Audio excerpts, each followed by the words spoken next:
here is involved on this occasion. It's hard not to be cooked. You don't sleep after a night like that, and then to back it up the next day and perform equally as well is very difficult. How do you find that with night games? You don't sleep. Siren off. You usually take a lot of caffeine before the game, and so you're buzzing, depending on, and particularly the Saints had a fantastic win, so that just adds to the adrenaline of the night. So winding down is very difficult. So well done to Garcia today for rocking up and having a crack. Hall for his third. Bellies it. So the Zebs have had multiple opportunities here just to get the momentum going their way, but again, haven't capitalised and haven't made Geelong feel shaky just yet. Well and truly in close enough, if good enough, territory, but 6 goals for the day, and they need to peel off 4 to win. O'Sullivan works it down that Beach Road side, but not the finest moment there from Antonak, who kicked the opening goal of the afternoon. Ollie Houghton on screen, who's starting to stack some games in the back part of the season. He had that early season ankle injury, but his 15th match today, and a bit more midfield time for Ollie Houghton in his 2nd season as a Saint and Zebra. 24 touches and 7 clearances last week. He's had 14 and 5 this afternoon. There's another one coming too. His younger brother Taj, who unfortunately did his ACL earlier on in the season, had a hot start with the Sandringham Dragons and can expect to hear his name early on in the 2024 AFL draft. Stevens, Clark, Garcia's still got some petrol in the tank. The reason why I say it's not going to take much for Geelong to get shaky is because that was the narrative of last week's game. So you only need to kick one here with Sandy and the game is on. Bit of a tunnel on Pike, who is proppy on upstanding. So we approached 9 minutes. We haven't had a goal in this final quarter as yet. Margin was 20. 2 behinds to 1 in favour of the home side. But as Libby Birch mentioned, had opportunities and opportunities they haven't taken. Right now, they're just a little bit sleepy on transition here, the Zebras. There's a lot of standing and occupying space. Not much movement amongst the Cats as Buse kicks. Willis. Furphy the mark to Hardy, to a running Stevens, who kicks with the outside of the boot. McLennan marks, not the required distance, or maybe touched off the boot. Work to do for Voss, the 23rd man. Fumbles it inboard for Hipwell, to the stomach of Campbell. Back to McLennan. Voss. Good decision. Not sure what Schoenmaker was doing to not take the mark. He finds his left boot, and it's terrible. His kicking's been off today, and usually he's got a great left foot kick, but has missed a few opportunities. Clark to Parfitt, the no-look back to Jai. And we'll just edit that out when this game goes to air. How many out of the fulls have we seen today? And that's due to the come-forward pressure that has taken up most of this game. 283 and 282 possessions, respectively. Kicking efficiency, 58 and 53%. It's been an ugly game, but that's just the nature of it. High stakes, a lot riding on it. Brandon Parfitt a little bit proppy heading towards the bench. We'll get an update on him from Macca shortly. Turnover. Can the Cats get one against the flow a little bit and just about put it to bed? Chalcraft provided us a real highlight early with his goal. Heads for Stevens, a couple of Zebras in flight to see off the danger in O'Connell and McLennan. There's Brandon Parfitt just obscured from shot. Looks okay, just a little bit fatigued. Rightly so. He's had a game high 26 possessions, 16 of them contested, 10 tackles, 7 inside 50s.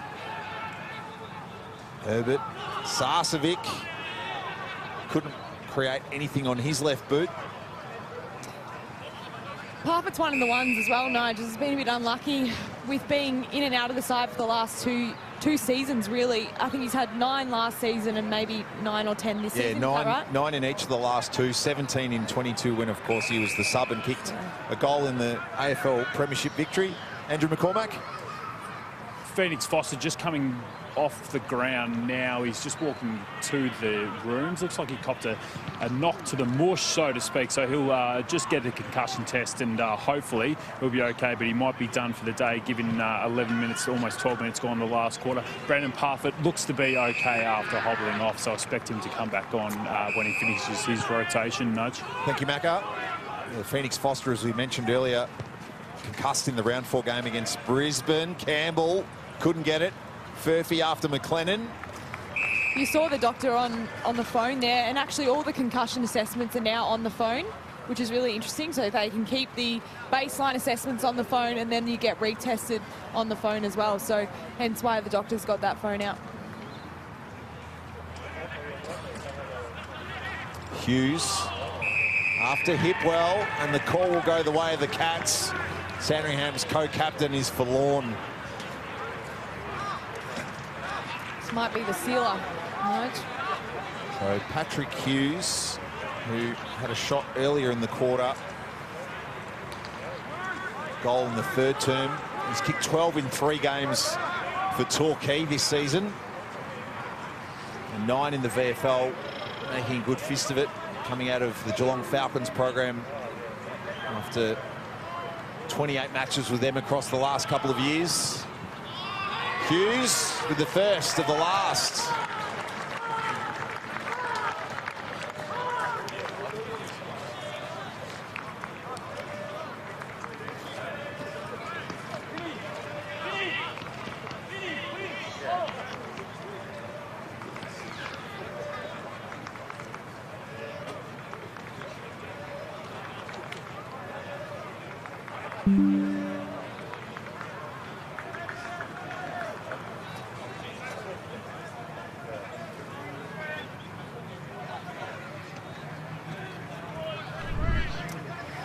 Well, it's a real shame for the Zebs, but as you can see there, it's been their handballs around goal thanks to the Amy replay that have just got them into a bit of trouble today defensively in D50.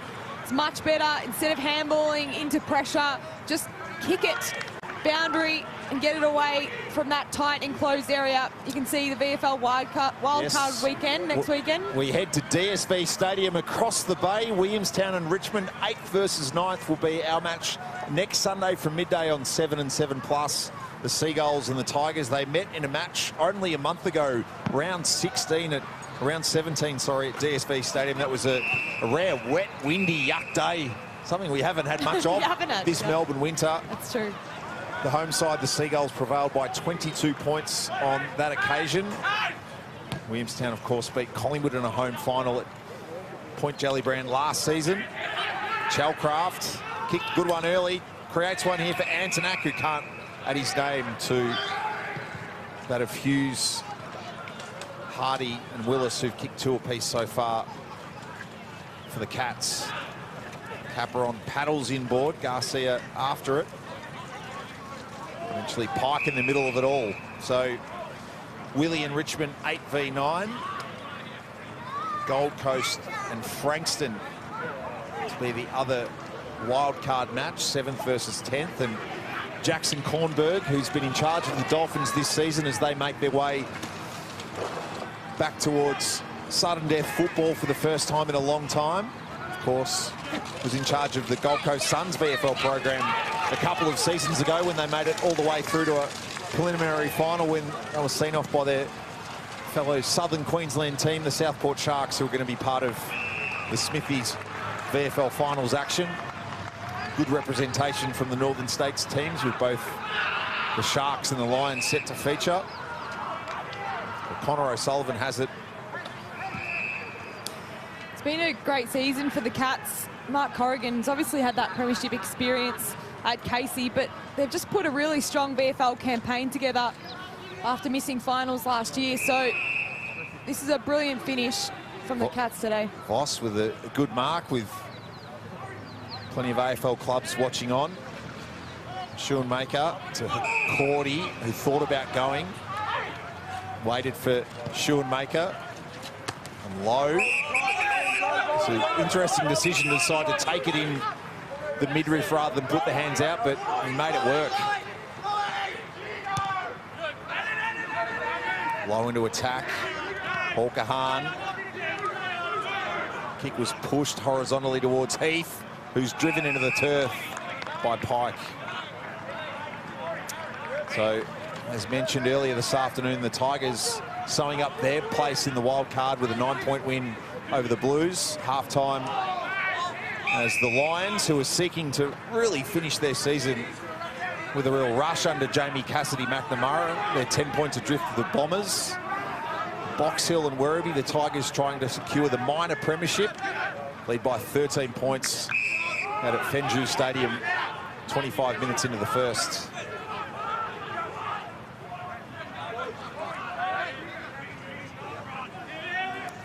Heath. Stevens with the clearance. Furphy's found the right spot a few times. Playing his first season of footy in a long time. He was... Oh, no. Would have liked that decision again. Played junior footy with Fitzroy in the Yarra Junior Football League up until under-13s. He's returned to the game as a Category B rookie this season. And just ticked over 25 years of age. He did play one game almost out of the blue for the Northern Knights in 2018, post that time with Fitzroy Juniors. Inside 50 goes Furphy. Danger signs here. Willis has got some wheels. He just couldn't get the handle. Can he slip Seaton? No. Sandy co-captain does ultra well to allow Cordy in game 50 to hit it to Bonner, who went down low to Hawker Hahn, who's come up high. Campbell outpointing the younger Boris. Low. Draws Chalcraft to release Watson. His kick touched. And they're just doing all the little things better, the Cats. Jacket abuse. Abuse to Burris. Yeah, they are, Nigel. They've just been able to, in this second half, create a little bit of calm and composure around the footy, which the Zebs have been trying to avoid all day. It's sort of that territory chaos game that's got them the goals today, but it's the Cats who have had a little bit of method in this second half. Burris to Herbert, who was part of that run of 4 goals late in the third quarter that broke this close contest open. Ben Patton knocks it away from Mitch Hardy. So Parfitt 26, Hardy 25, Jed Buse 20 kicks. And for the Zebras, it's not surprising given 50 inside 50s to 40 to the Cats that it's the Sandringham defenders, Schoenmaker 25, Bonner 23, and the evergreen Tom Campbell with 21 possessions. McLennan here with a grab in defence. Can Sandy find a 7th? It'll need to come from the back. Zagari under pressure. Bonner pushed away by Antonak. It comes back to the former power player, and there's a bit going on between Bonner and Antonak, and Bonner's given Antonak one high in back play. Umpire was right on the scene. The play continues. Low. Gives to Watson. He might get it back. Watson for the square. So a whistle, and Bonner had gone to Antonak again, Macca. Absolutely nudge right in the middle of the ground. He's just given him one right in the midriff there. And I was watching that previously as well. I think they're definitely going to have a close look at some sort of a striking incident, because he definitely caught him high, did Riley Bonner. So there was definitely some sort of a punch thrown. Maybe you could call it a punch, but there was definitely high contact, and then the free kick later on. But certainly the first one is something they'll definitely look at the tribunal, So I think. frustration bubbling over from an experienced player in Riley Bonner. Antonak's kick inside 50 creates an opportunity for Sarcevic. Yeah, I'd agree with that, Nigel. I think he's had a day where he's been involved but hasn't really been super efficient with what he's done, and I agree. I think that's just the frustration of the day spilling out for the Zebs. He played the first 19 games of the AFL season, Riley Bonner. So Antonak lingers, Bonner clearly frustrated, and then just as the camera pans away, there's some sort of contact, I think, between Bonner's hands and Antonak's face. Meanwhile, Sarcevic misses to the left-hand side, as mentioned. Dad Ray played 4 games at senior level for the Cats in the mid-80s. Another look at the incident. Bit of a jumper punch, I think, Nige, that hit on the chin. We'll leave that for the VFL tribunal Okay, to deal with in the next couple of days, but ramifications at least for Riley Bonner. And not just this year, but maybe next year, as Schoenmaker gets out the 1 wood and kicks Sandringham 7th.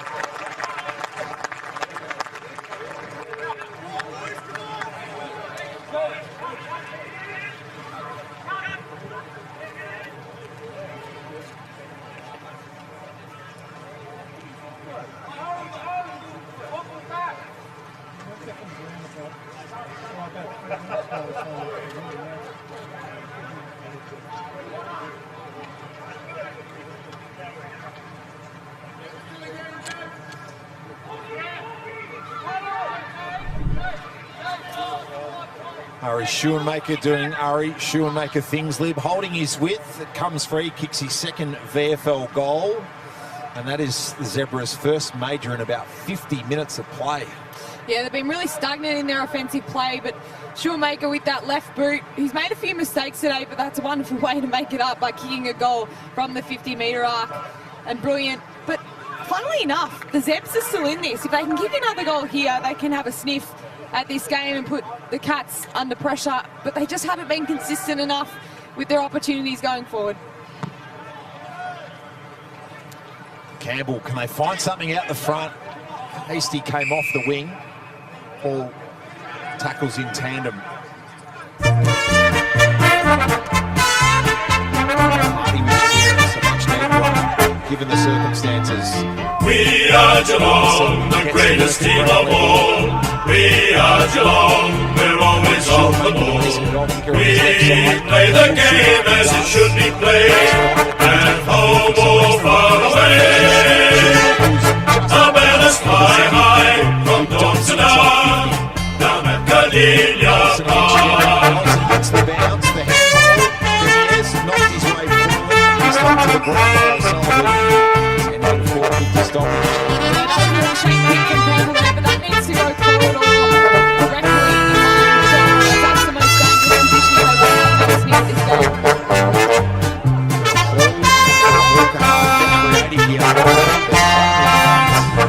We are Geelong, the greatest team of all. We are Geelong, we're always on the ball. We play the game as it should be played, and home or far away.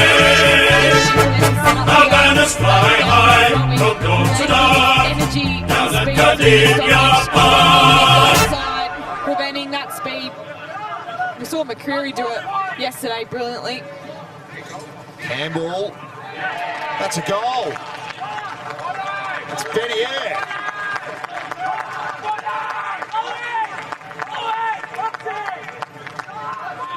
Max Bennier, a welcome return after those 2 games in round 7 and 8. He unfortunately suffered an ankle injury back at Old Brighton not long after.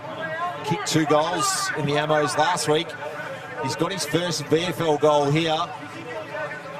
This is going to get interesting.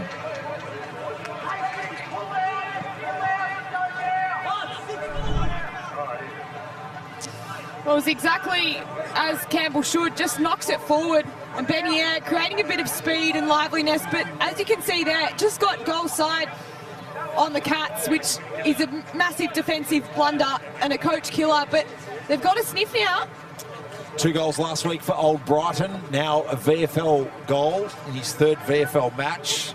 Of course, bobbed up on the state league scene when a few AFL clubs were whispering about him after his exploits in the amateurs leading into the mid-season rookie draft. He's overcome an ankle injury since. Garcia goes hunting.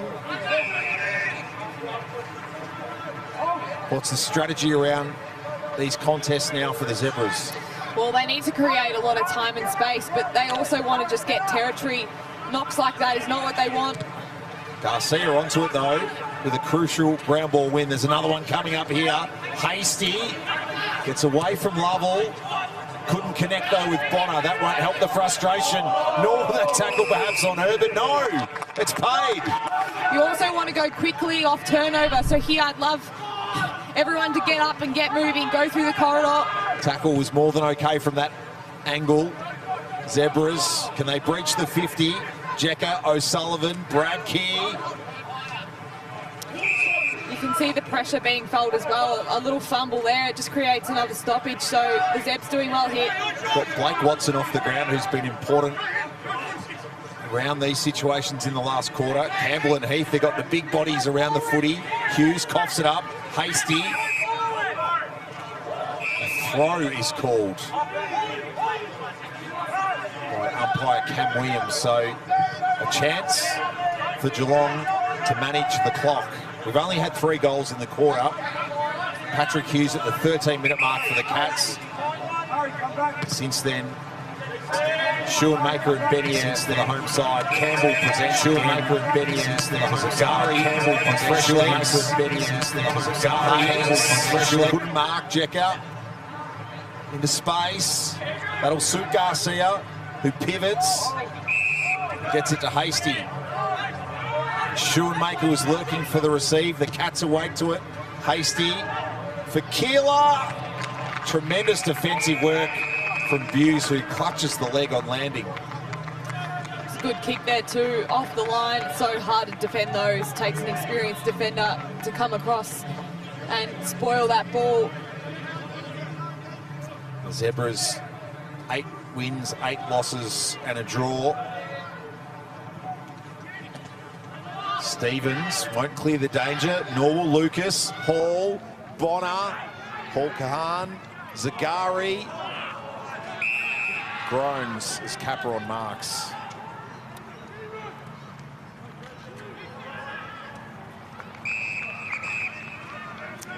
And that's a good sign. Phoenix Foster, who'd been checked out by the Cats medicos, back into the action and taking a mark. McLennan had some good moments in defence now with those 2 AFL games under the belt. To Hasty, in motion, dealt with as he kicked. And the story of Sandy's day right there. They've just lacked that polish through the front half lip. Yeah, they have, and they've tried to get better looks inside 50, but ultimately it's your goal-kicking ability and the efficiency going forward that they really missed out on today. They've been great in the contests, they've been great at their kicks going forward, but just haven't finished it off. Of course, we head to Hawthorn and Richmond after this. The news from the G is no late changes. A couple of premiership veterans to be the subs for both teams in Luke Bruce and Camden McIntosh. We head to the G next as the Hawks remarkably look to reinforce their September claims after a zip 5 start. Hughes, who's kicked 2 and been important, as has Parfitt. Nice feign from Clark to get around the Superman dive, and Foster outpoints Cordy and McLennan late. Our crown best on ground this afternoon, Lib. Could have thrown it the way of a couple of Cats in the midfield, but Brandon Parfitt, 28 touches, 17 contested, 12 clearances, 7 inside 50s, another complete game. Yeah, I think he's just had the most amount of efficiency in what he's done today, and he's been the cleanest of the Geelong Cats midfield. So a brilliant game there from Parfitt, who is trying to earn his spot back in the senior side. So still 2 games to be completed this afternoon in the final round of the Smithies VFL home and away season. The Bombers have a 22-point lead over Coburg at Piranha Park. That's 6 minutes into the, now 7 minutes into the third quarter. And we can tell you that Werribee is still maintaining that quarter-time margin of 3-1 at Fenju Stadium. Jay Dalhouse has got a couple of goals so far for Werribee, who are looking to secure the minor premiership, as mentioned. Wild card, 8v9. Williamstown and Richmond next Sunday from Point Jellybrand. We'll bring you that one from midday. As Halter Zagari is the final moment of Sandringham's season. Geelong are back in the VFL finals. They complete their home and away route with a 13-point margin over Sandringham, 10-12, 72 to 8-11, 59.